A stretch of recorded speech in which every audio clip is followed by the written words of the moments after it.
राणे आणि जाधव भास्कर जाधव जो वाद सुरू आहे कोकणात, काँग्रेसची या संदर्भात काय भूमिका आहे? तुम्ही राणेंशी या संदर्भात काय बोललात? नाही, याच्यामध्ये माझं स्पष्ट राणे साहेबांशी माझं पहिल्या दिवशी बोलणं झालं होतं त्यांच्यासोबत. त्यामध्ये स्पष्ट काँग्रेसची जी भूमिका आहे ते आता काँग्रेसकडून कुठल्याही प्रकारच्या त्या प्रतिक्रिया आम्ही देणार नाहीत आणि त्या संदर्भामध्ये तशा प्रकारचीच काँग्रेस पक्षाची भूमिका आहे.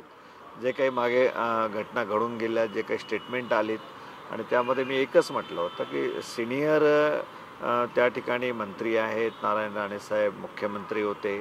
त्या श्रेष्ठ मंत्र्यांच्या किंवा अशा नेतृत्वाच्या विरोधामध्ये कुठे भाषा कशा प्रकारची वापरायची ते एक विचार केला गेला पाहिजे. परंतु आता जे काही होऊन गेलेल्या घटना आहेत त्याच्यावर आता सर्व दोन्हीकडनं पडदा टाकल्या गेला पाहिजेत आणि त्या संदर्भामध्ये काँग्रेस पक्षाची तीच भूमिका आहे की याच्यापुढे कुठलाही वाढवल्या जाणार नाही.